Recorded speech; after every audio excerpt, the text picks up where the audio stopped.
Assalamualaikum warahmatullahi wabarakatuh. Hari ini kita akan membahas tentang pola bilangan segitiga Pascal.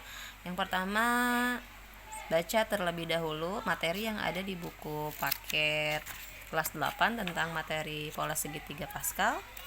Nah, di sini ada contoh 1.9. Tentukan hasil dari perpangkatan X plus Y pangkat 5, kemudian tentukan koefisien ketiga dan suku kelima. Koefisien suku ketiga dan suku kelima. Nah, cara menentukannya bagaimana? Karena di sini hasilnya langsung X plus Y pangkat 5 sama dengan X kuadrat. Nah, ini dari mana? Nah, caranya yang pertama kita bikin segitiga Pascal terlebih dahulu. Nah, segitiga Pascal 1, di sini 1 juga, sini 1.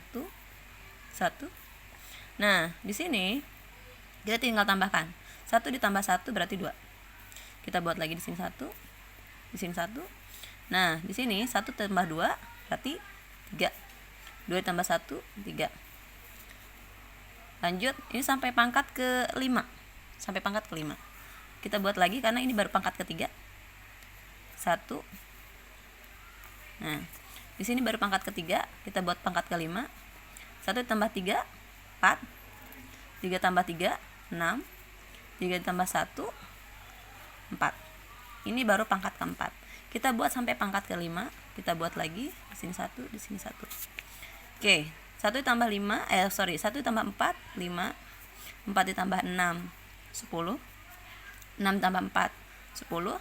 4 ditambah 1 5. Nah, ini untuk pangkat yang kelima. Ini pangkat kedua, ini pangkat ke-1 ya. Ini pangkat kedua, ini pangkat ketiga, ini pangkat keempat. Nah, ini pangkat ke-5.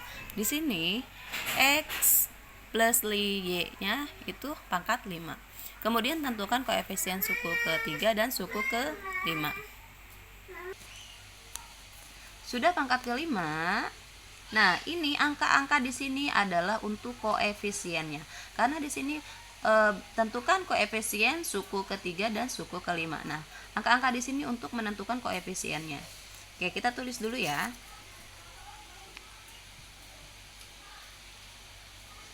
X plus Y pangkat 5 sama dengan, kita menentukan rumusnya. Yang pertama kita tulis dulu rumusnya untuk menentukan koefisiennya. 1 5 10 10 juga 5 1. Nah, setelah itu kita lihat di sini X plus Y. Nah, X kita gunakan untuk pangkat tertinggi. Koefisiennya kita tulis di sini 1. Nah, di sini X-nya kita ambil pangkat tertinggi, yaitu X pangkat 5. Nah, untuk Y kita ambil pangkat terendah. Berapa pangkat terendah? Yaitu 0. Berarti Y pangkat 0. Ditambah, kenapa ditambah? Karena di sini positif, maka hasilnya positif semua. Lanjut ke koefisien 5. Nah, di sini X-nya sudah pangkat 5.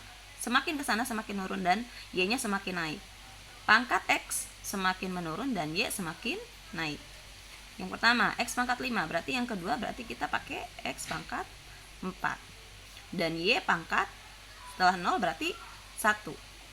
Lanjut. Ditambah. Koefisiennya tadi menggunakan angka 5, sekarang angka 10. Nah, 10 kita gunakan lagi X pangkat setelah 4 berarti pangkat 3. Y-nya pangkat 2. Lanjut, kita masih menggunakan angka 10. Tadi baru ke 1 5 10. Nah, berarti ini yang 10 lagi.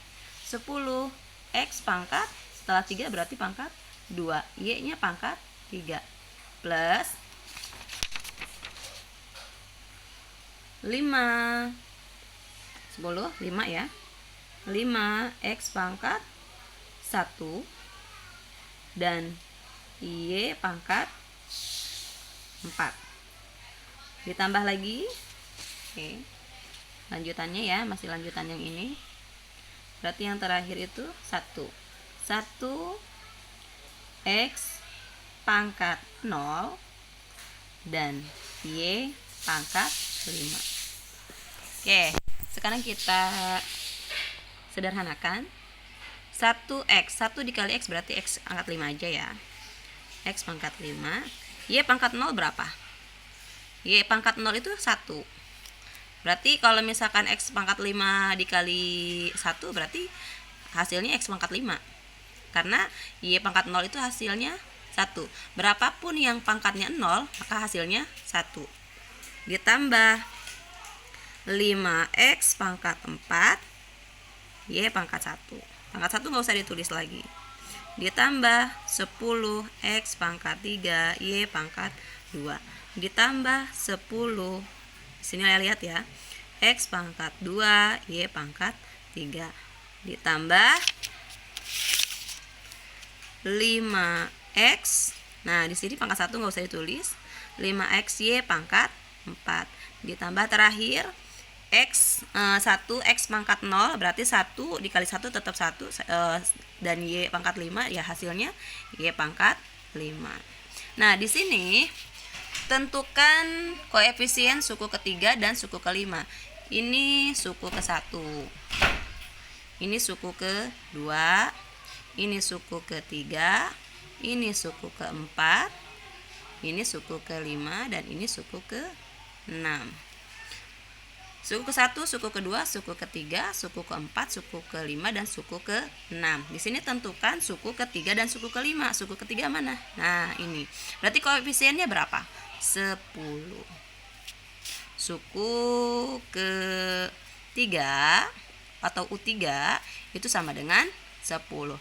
Nah, suku ke-5 koefisiennya itu sama dengan berapa? Suku ke-5? 5.